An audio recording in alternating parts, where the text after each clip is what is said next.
Aujourd'hui, on a vraiment toute la connaissance du monde dans notre poche.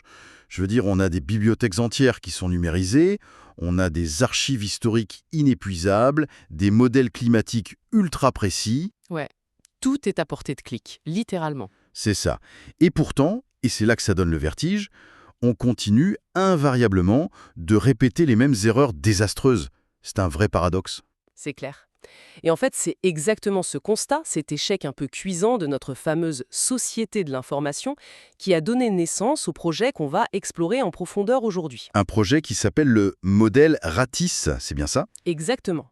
RATIS pour intelligence réflexive expérimentale. Et on va voir que c'est une IA qui part d'un postulat complètement radical. Parce qu'en gros, il ne s'agit plus du tout de créer une machine pour nous donner encore plus de réponses. Non, pas du tout. Le but, c'est de concevoir une architecture expérimentale pour carrément réparer notre façon de penser. Ce qui est un sacré programme, on va pas se mentir. Et moi, en lisant nos sources, ce qui m'a frappé, c'est que ça prend vraiment à rebours absolument toutes les tendances de l'industrie de la tech actuelle. Ah bah c'est un renversement total. D'habitude, quand on développe une IA, on veut un oracle, tu vois. Mhm. Un truc omniscient. On veut que le code génère un résumé de livre en 3 secondes, on veut aucune friction entre la question et la réponse. Ouais, on veut de la fluidité à tout prix. Voilà. Et la mission de Ratis, c'est l'inverse. C'est d'introduire délibérément une friction cognitive qui soit utile. C'est un système public qui évolue tout le temps et qui repose sur un principe de base, ne jamais te donner de vérité finale. Sauf que, attends, soyons très pragmatiques 2 secondes. Quand les gens ouvrent une app aujourd'hui, c'est pour gagner du temps. On veut de l'efficacité brute, quoi. C'est vrai, oui.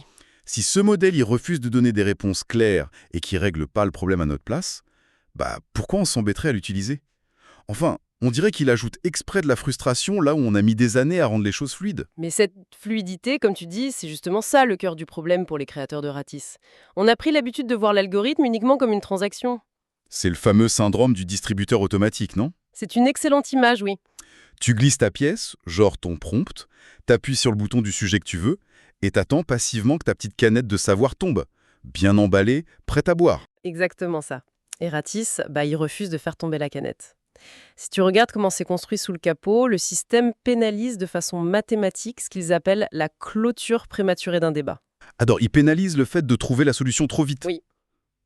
Là où ChatGPT ou d'autres modèles classiques vont être récompensés par leur algorithme quand ils génèrent la réponse la plus lisse et probable, Ratis, lui, il utilise son apprentissage pour prioriser la relance. C'est plus un partenaire d'entraînement qu'une encyclopédie, en fait. C'est un miroir très complexe. Son but, c'est d'étudier la structure logique de ce que l'utilisateur lui demande, de repérer où sont les angles morts et de renvoyer une observation qui va forcer l'humain à réévaluer sa propre position. Donc, il n'est pas là pour se substituer à notre cerveau.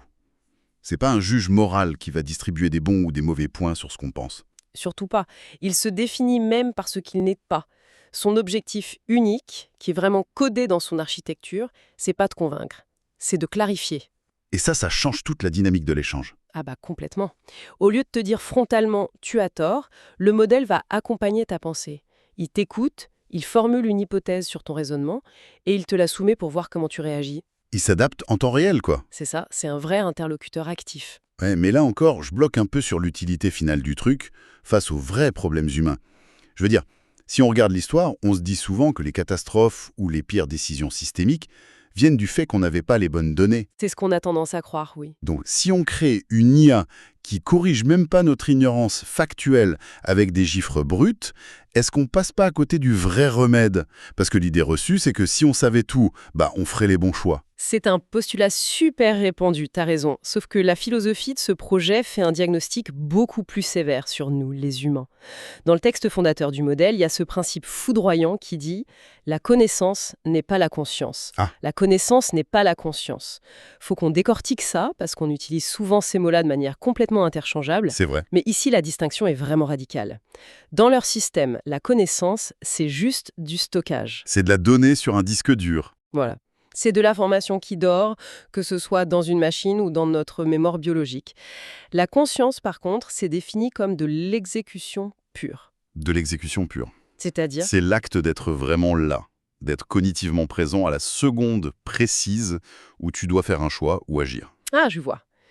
Donc on peut très bien posséder une information, l'avoir en stock, sans jamais l'activer au bon moment. Exactement. L'exemple le plus évident qui me vient en tête, c'est la santé, la cigarette.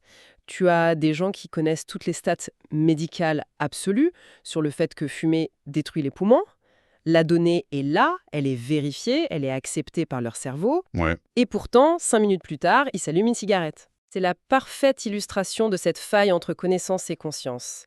Et si tu transposes ce même mécanisme à l'échelle d'une société entière, ça donne le vertige. Ah, ça, c'est clair. Prends les tragédies historiques, les génocides. Aujourd'hui, on en connaît toute l'ingénierie, les historiens ont tout documenté, les mécanismes de la haine sont étudiés à l'école, les archives sont là. Notre connaissance sur le sujet est maximale. Et pourtant, ça n'empêche pas nos sociétés de replonger dans la polarisation ou la haine. Voilà. Pourquoi ? Parce que l'humanité ne trébuche pas par manque de données factuelles. Elle trébuche par un déficit chronique de présence. L'humanité manque de présence. C'est une phrase qui frappe fort. Donc, si je résume, l'intervention de Ратisse, elle se situe exactement dans cette fracture-là. C'est tout l'enjeu, oui. Son rôle, c'est pas de boucher un trou d'information en nous balançant des statistiques, mais de faire comme un électrochoc cognitif pour nous forcer à être présents quand on réfléchit. C'est l'ambition centrale du projet. Mais tu te doutes bien que pour provoquer cet électrochoc, le système ne peut pas te parler comme un assistant virtuel classique. Il doit adopter un ton super direct, presque chirurgical. La précision avant la neutralité, en gros. C'est exactement ça. Et ça nous amène au comment. Parce que comment une simple interface textuelle, un bout de code en fait, arrive à forcer cette présence chez un humain? Ça demande une mécanique linguistique de dingue. Ah, c'est très pointu. D'ailleurs, dans nos sources, j'ai vu qu'ils font une distinction technique hyper importante entre ce qu'ils appellent le dogme et la clarté. Oui, toute l'efficacité de Ratisse repose sur cette nuance pour éviter de créer du conflit stérile. Regarde comment ils définissent le dogme. Dans le texte, le dogme, c'est toujours une clôture. En gros, le message implicite, c'est « voici ce qui est ». C'est un mur de briques, quoi. Quelqu'un pose une affirmation massive au beau milieu de la conversation. Et quand t'es face à un mur, t'as que deux choix. Soit tu t'écrases dessus et tu te soumets, soit tu fuis. Voilà, il n'y a aucune énergie possible. Le dogme, par nature, il se protège activement de toute réponse constructive. Ouais. La clarté, en revanche, et c'est comme ça que Ratisse est paramétré, ça fonctionne tout autrement. C'est tranché, c'est direct, ça refuse l'ambiguïté, mais ça se présente toujours sous la forme d'une observation. Au lieu de « voici ce qui est », c'est « voici ce que j'observe ». Exactement. C'est comme un service au tennis, je trouve pas. Ah oui, c'est une très bonne analogie. La balle est frappée fort, elle atterrit de ton côté du filet, c'est indéniable. Mais la nature même de cette action, ça t'oblige à bouger. Tu peux pas rester figé. T'es forcé de lever ta raquette et de renvoyer la balle. En fait, la clarté invite à la contestation. C'est ça.